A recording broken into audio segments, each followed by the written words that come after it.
little fluff.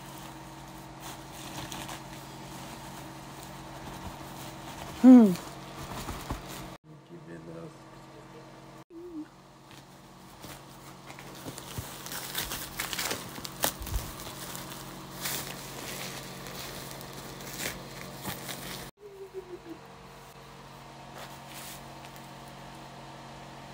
Put the angry. Your angry, snappy face. You gotta get angry. You gotta get angry. Don't mind the laundry, but you got the little sticker, and then you just go. Bloop. Good to go.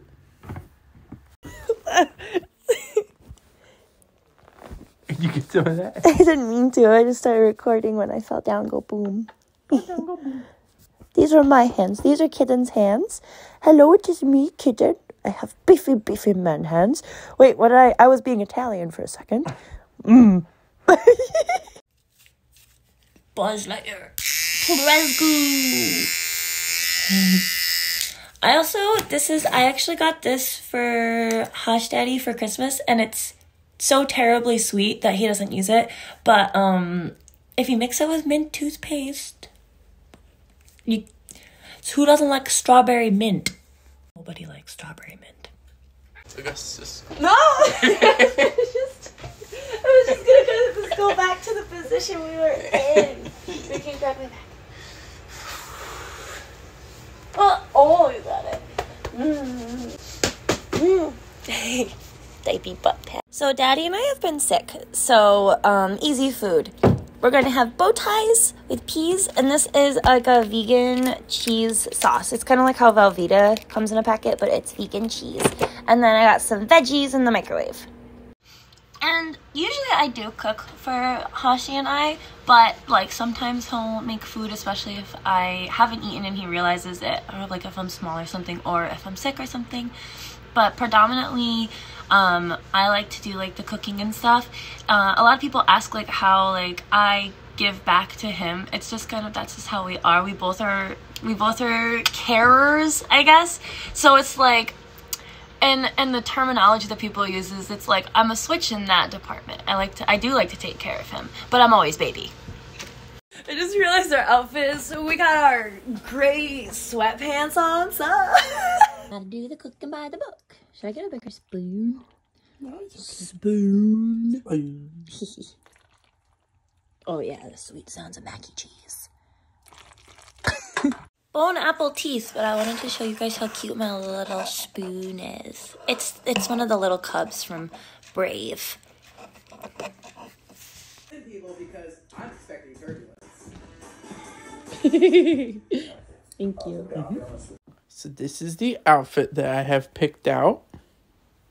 I hope she likes it. I love you, baby girl. I don't know if I'm supposed to step in it or put it over my head. I don't want to get your makeup on. That's why I was hoping to. I feel like I'm gonna get lost. Get matters. Yes, it does.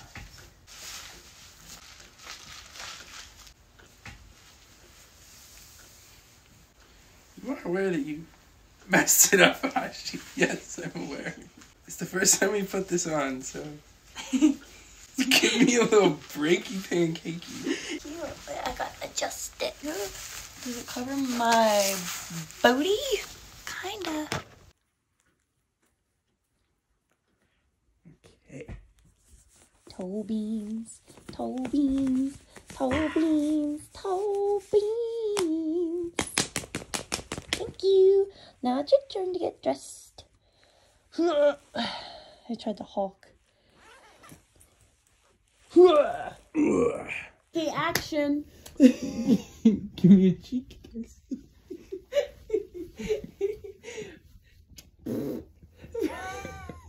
From my tutor to your snooter. End scene. Vine. It's okay. I don't want it to No, pop. it's fine. I know what I'm doing. I do this all the time. It's fine. Don't worry. There we go. Okay, so this is the entire look. It's pretty cute. And I wanted to show you guys some new stuff in my little room. I'll show you.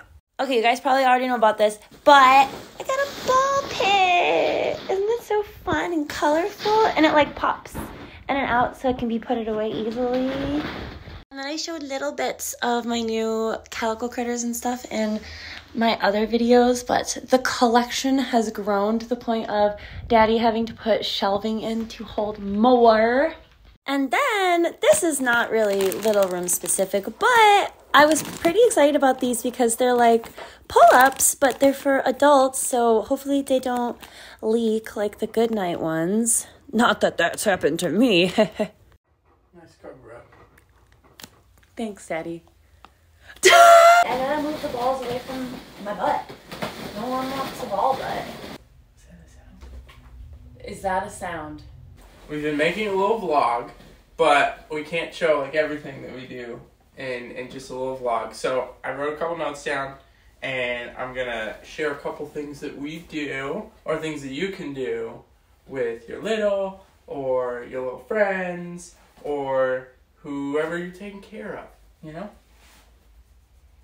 Helping them get ready with something, whether it's like getting ready for bed, or getting ready to go out, like brushing their hair, or helping like brush their teeth, if you like get the toothbrush ready and stuff.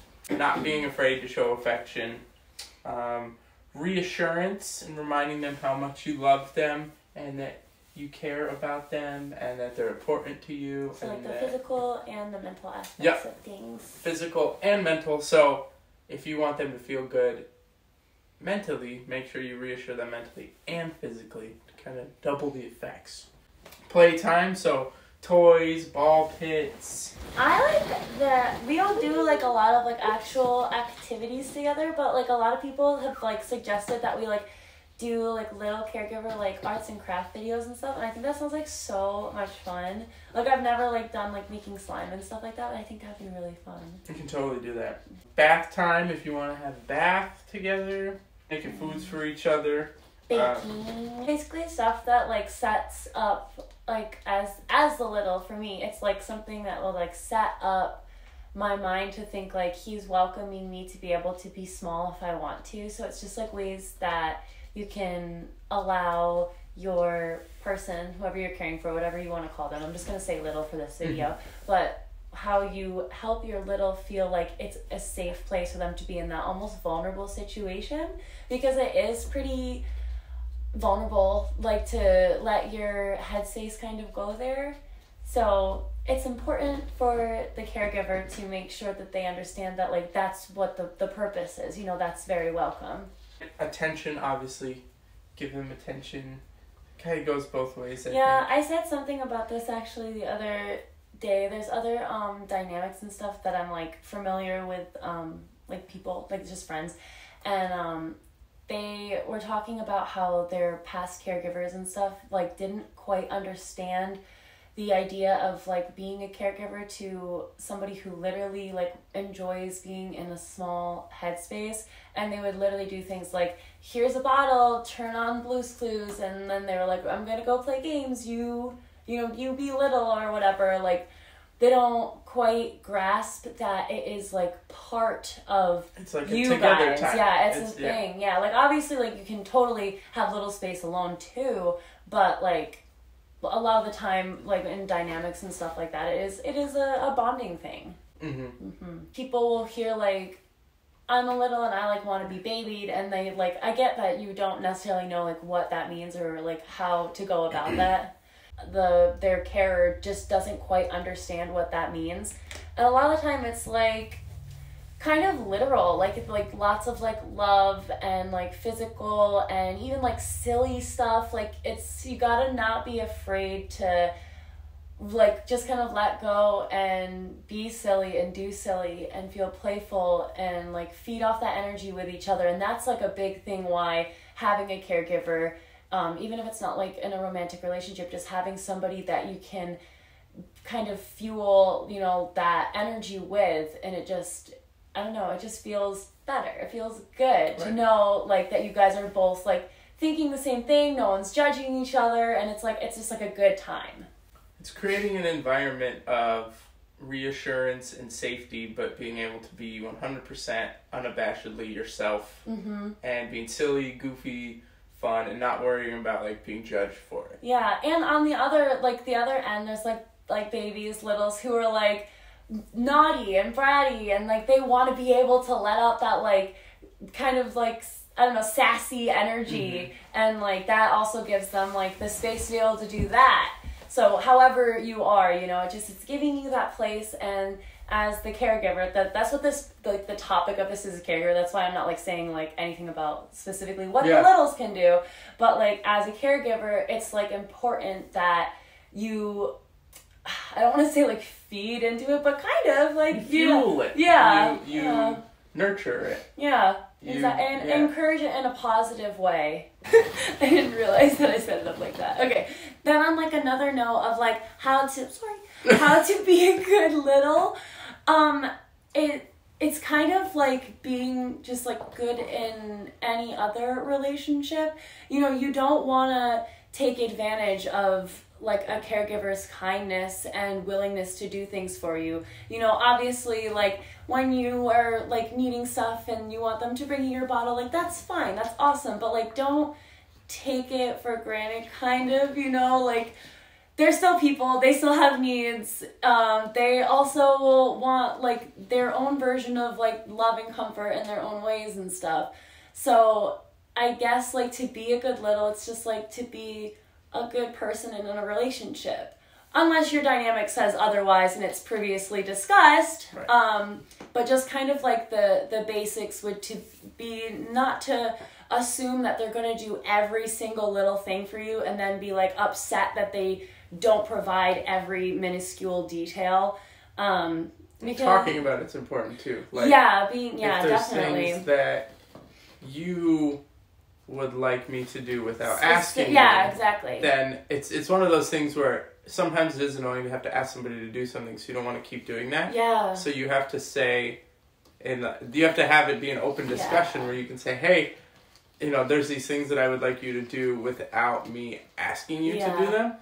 Can you focus on maybe trying to do those things more, think about those things more often?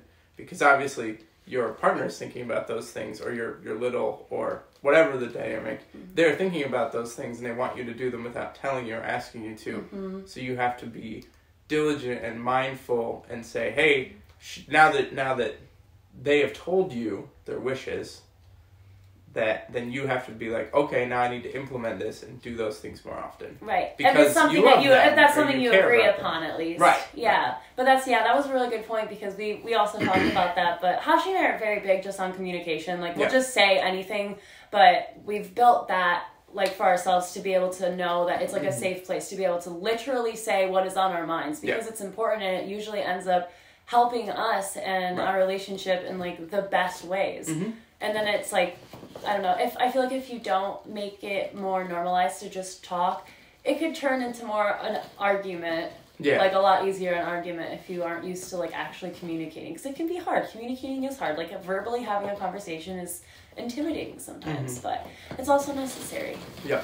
So just make sure to try and cultivate an environment of safety and open communication, and not being afraid to ask for the things that you want. I was really scared for a while. I'm glad that you said that, because like I'll say things to him, and I'll be like in the little department, especially when I'm feeling small, like I don't want to ask him like, hey, will you change my diaper and stuff. Like he'll diaper check me. He'll be like, do you need a change? Or he'll literally see my bottle's empty. But I don't mean to interrupt you, big girl. I'll talk forever. But I was gonna say, you have to kind of think about it in a very mindful way of saying, how is your person or your partner going to know you want something if you haven't told them? Like obviously, as humans, we all want our partner to read our minds and say, well, this is what they need right now in this second. We want that. You know, that's just a human thing. But unfortunately, we can't read each other's minds. But what we can do? We can kind of read each other's minds, because if you tell somebody what you want, and if you explain when you're in situations, you learn. So you learn to read each other's minds over time if you communicate and tell each other what you want. Yeah. Because when you're in a little space, you don't want to tell me the things you want me to do. So I am not a bratty little. Right. Some people have no problem with that. I am just opposite. So before you're in that mind frame, we've gone over and talked about the things that you would like me to look for, would like me to do. So then I know, because before that I didn't know. Right. You know what I mean? Yeah. So, and you shouldn't feel bad about having those conversations. It should be a safe place to say, when I'm in this space, I would like you to look for these things because that makes me feel loved and cared for. Yeah. But before you have that conversation, it's hard to be in that space and want them to do something without knowing. Yeah. I just wanted to like sit down and like actually say those things because like we said, like you can't necessarily show everything that like we do for each other in a video, especially with us who like something will like occur and then he literally was like, why weren't we recording? And I'm like, I don't know. So we're terrible at doing like the whole vlog thing, but we'll fill in the blanks with this kind of stuff. Yep. Keep those communication books open between each other, whatever that means for you guys. Don't be afraid to say what you need, because there was things that you wanted that I didn't know you wanted because it was not even an idea in my head until you explained it. And then, because I love you and care for you the way that I do, that is now some of the first things I think about. Yeah. But before you told me that, you wouldn't have known. I wouldn't know. Yeah. So it's important to think about things like that. Try to see it from a different perspective. Yeah, and to not take things personally too. Because I get scared about like asking for things because I don't want him to then think, oh my gosh, she's asking because like holy bananas, I didn't do that. You know, like nobody take things personally. Like it's a conversation. It's to better like your guys' dynamic and relationship. Sometimes the way I think about it is if you're trying hard, you're probably doing a really good job. But you could be doing a best job or an even better job if you listen and communicate. Yeah. Because trying is like half the battle. Trying to do really well is like half the battle. But just like in anything in life, the more you learn, the better you will become at it. So be open to learning more about each other and figuring out what each other need and listening to each other and knowing that when you're in those mind frames that I know what to do and how to take care of you the best I can based on what you need. Yeah. That's our takeaway. The more you learn, the booty pat, better you'll be. Ew. No, I don't want that. Okay, wait, Joey. You don't want it? He make that noise. I thought he popped. We just need a zillion more. Don't hit me in the face. Be gentle. Be gentle. I'm just a baby. Just a baby. It's like a hot tub. And that's the jacuzzi. Oh, my jacuzzi bubble shut off. I'll press that go button. Yes. Welcome. I need a cocktail. Here's your drink. Strawberry. Ball ice cream. Ball ice cream. This is how he does diaper booty pats. He's a drummer. Guys, guess what? I forgot to vlog anything, and we watched a movie and we played Mario Party and we went live on TikTok and I forgot to vlog, but it's bedtime now, so because I'm not gonna remember to pull the camera out, I'm gonna wash my face and brush my teeth and snuggly wuggly buggly in bed, and Hashi gives me snuggles and I sleep on his chest, and we already did nighttime diapers, so I'm fresh and dry, so I'm good to go for the night. Okay guys, it's officially bedtime. I am makeupless. Hashi is sleepy man. I got my Baba and my bear, and we are going to bed. Forehead kiss.